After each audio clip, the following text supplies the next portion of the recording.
Hello everyone, my name is David Williams and today I'm going to be discussing international mitigation issues for our class presentation.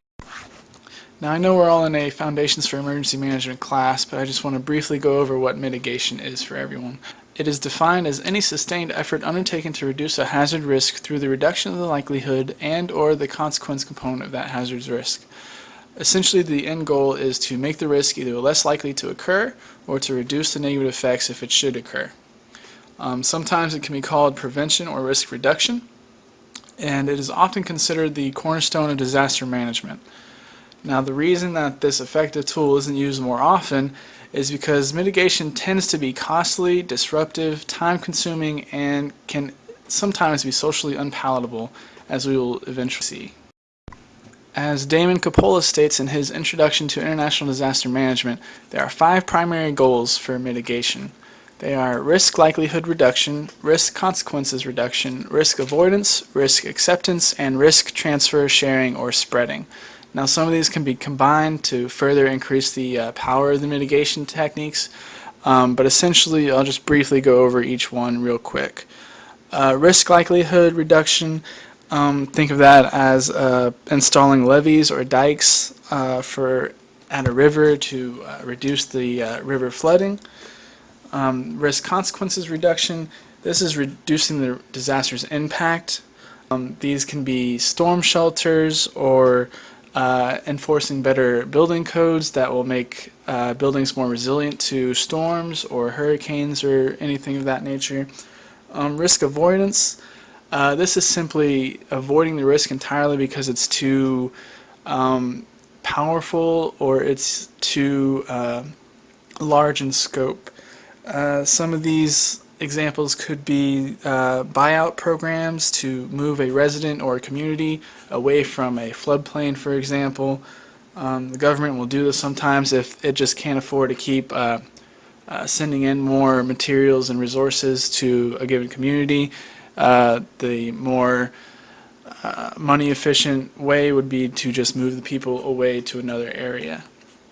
Risk acceptance, sometimes there are lesser risks that must be accepted so that limited resources can be funneled to more necessary mitigation tactics for other more pertinent disasters or hazards. Also, sometimes mitigation can lead to unintended consequences, and sometimes those consequences are too great or too severe for the mitigation to actually be useful. And finally, risk transfer or sharing. This is essentially trying to spread the damage over a large area by financial means, such as insurance programs. This is where you have a large population buying into an insurance program by paying small premiums, and whenever a disaster occurs, hopefully it hits only a few people so that those people can get the money that they need from those premiums that were paid earlier prior to the disaster striking. Alright. Now, how does all this affect the developing world? Mitigation is a forward-looking tool. It is looking towards the future, towards preventing a future disaster from harming a nation's citizens.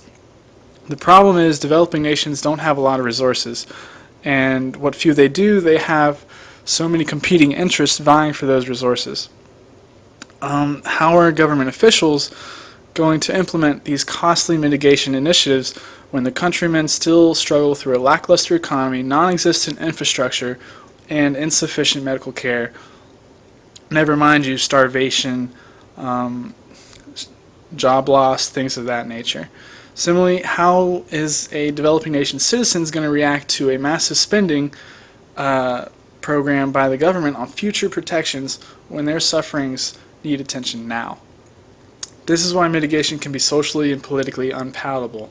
You're not going to see too many officials looking towards the future when they can essentially buy people's respect or buy people's votes by giving them food, giving them medical care, which is all necessary. Don't get me wrong, but how can you expect them to look forward when they're trying to save their jobs and save their people in the present?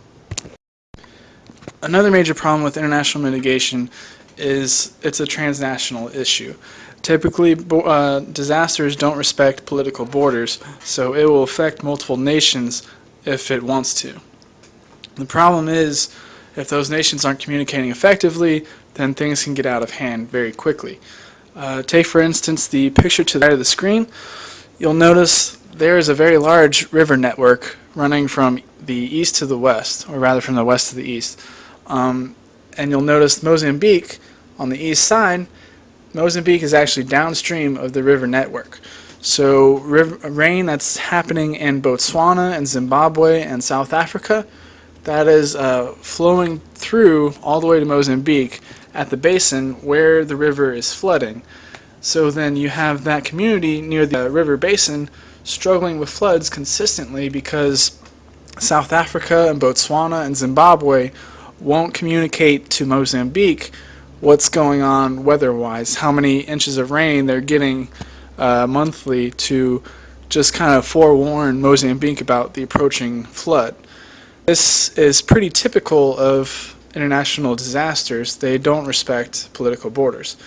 And then you have the problem of moral responsibility. Does South Africa have a moral obligation to Mozambique for rain that fell in South Africa? Now here are some options for poor countries in mitigating low probability, high consequence events. Your multi-hazard early warning system, you'll be lumping in all of the major disasters that aren't likely to occur, but you still want to account for them. You'll be lumping all of those into one multi-hazard early warning system. All of those disasters that frequently occur to your nation, you want to have those in their own separate early warning system. Your disaster risk reduction education, there's actually a pretty interesting story about a young British girl who was vacationing with her family during the Indian Ocean tsunami.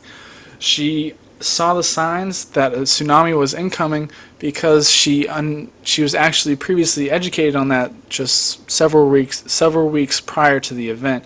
So she was actually able to save her family because she was told by her teacher what happens when a tsunami is about to occur.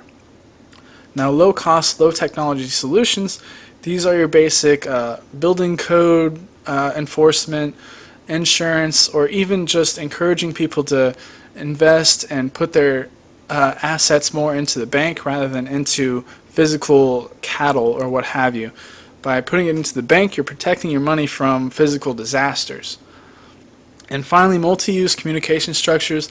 This is just another way of saying you want to have a communication system in place that can get all the way from a regional organization to a national government to a community down to the last rural resident, and vice versa.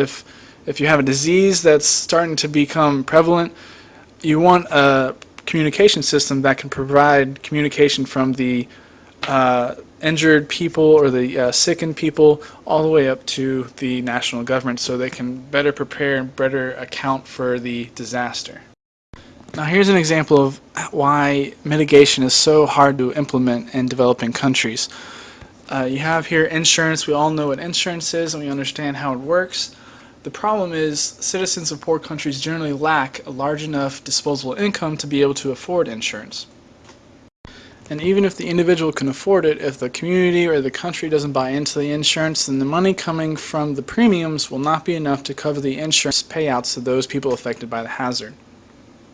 In similar fashion, if the premiums are only collected from a specific geographic area and a disaster converges on that area, you're likely not going to have enough money coming from the premiums to support the large amount of payouts, leaving the insurance company in tatters. Finally, even if the entire population is willing and able to buy into insurance, if the country lacks a stable government, then insurers will find the prospect too risky and refuse to serve that country. In a similar fashion, if a risk is too likely, if a hazard is too likely, insurers might again find the prospect too risky to get involved.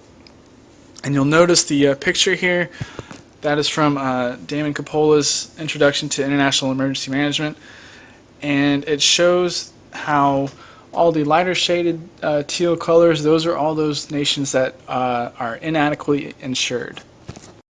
Thank you so much for your time. I know I went over, but there is a lot to get through in international mitigation apparently. Thank you so much again, and I look forward to reading your questions.